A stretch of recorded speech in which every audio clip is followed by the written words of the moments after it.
So much love and appreciation to those of you who have been with me for the 2 year period plus that I've been doing this.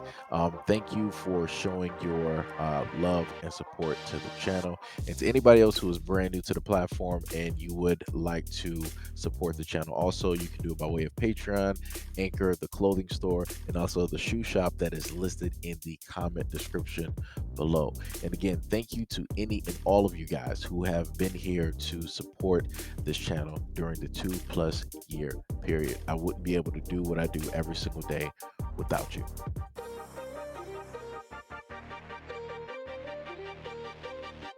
Senate Republicans are looking to pass legislation that would allow mothers to get child support while they're still pregnant. According to a press release by Senator Cindy Heidi Smith, the Unborn Child Act would allow courts to award child support payments while the child is still in the womb and retroactively up to the point of conception.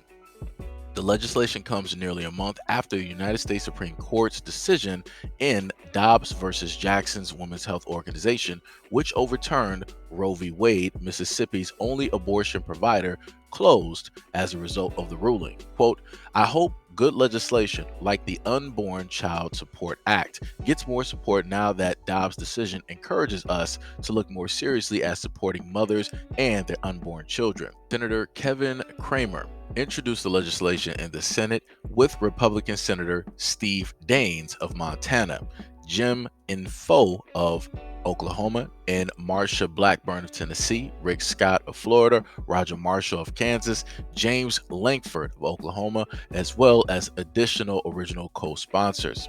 The Unborn Child Support Act would also provide flexibility for mothers who do not want the involvement of the father by not requiring those mothers to receive child support, requires judges to consult with mothers on payment plans, and gives mothers discretion as to whether or not child support payments will be awarded retroactively. Mandate that all paternal tests be at the discretion of the mother and not be conducted if the tests will put the child at risk. Now let's go back to the bottom. This is one of the areas where I have a problem. They stated that the mandate that all paternity tests be at the discretion of the mother and not be conducted if the test will put the child at risk. What if a woman feels that the test would put her body or the child, the fetus, directly at risk? Then what? Are we going to say, well, okay, we'll just wait the 9 months out? Or are we going to figure out a different way to get this test done to basically prove who the father is? Because my main problem with this is that if you're going to pass this, right, let's say that all over the United States, sweeping, right, it just automatically passed, right, that would hold a lot of men accountable. Sure, the issue with that is you have a lot of women out here that are reckless with their bodies. You have a lot of women out here that will sleep with many men, and they, in a sense, know who the father is, but those men that they slept with don't know who the father is.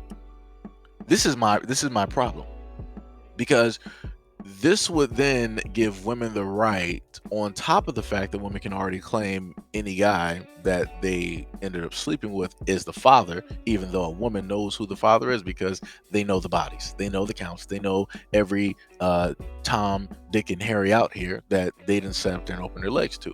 Now, on top of them being able to say that, yo, this dude is the father, even though he's not, you now are passing a law that will blindly enable a woman to also get child support for a child that is not that man's child, and then she's going to get that while the child is still in the womb. At no point in time is there any type of protections or setups to make sure that a pregnancy test is mandatory.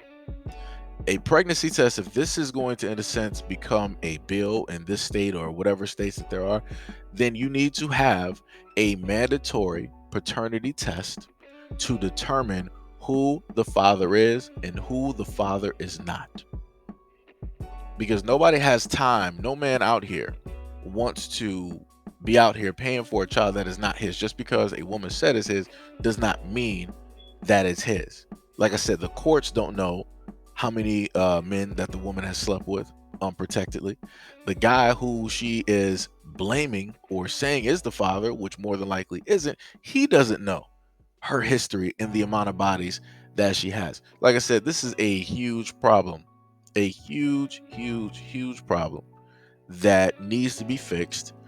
This very much needs to be looked at, and a lot more men need to look directly into this and start speaking up on this very topic, because this is completely 100% crazy. Because the main thing that I've tried to make men understand when it comes to these topics is that as a guy, you don't have any type of rights when it comes to children. Pay attention. You have no rights. The only right that you have is if you are with that woman, protected or unprotected. That's it. That's it. If that prophylactic just so happens to break, well, it is what it is. Now you gotta, sit up there and hope for the best, because you don't know, realistically what type of woman that you are actually dealing with up until you actually know and she decides to show who it is that she actually is.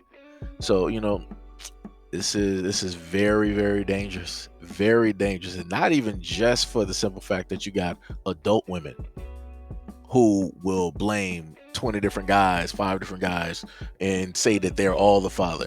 You also have young teen girls who are out here being promiscuous, who are doing things that they're not even supposed to be doing, getting into things that they're not even supposed to be getting into, because they're supposed to be focused on just life, everything outside of that. They're just supposed to be focused on, life and, college, going out there and whatnot or whatever.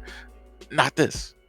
And then you have, like I said, case in point, you got TV shows where you had uh, uh, um, girls that were celebrated because they were single mothers, getting pregnant at a young age. That's where a lot of that also came from as well. But the main thing I'm saying is, if you have grown women that are, in a sense, having a lot of bodies, what do you think that that then says for the younger versions directly out there?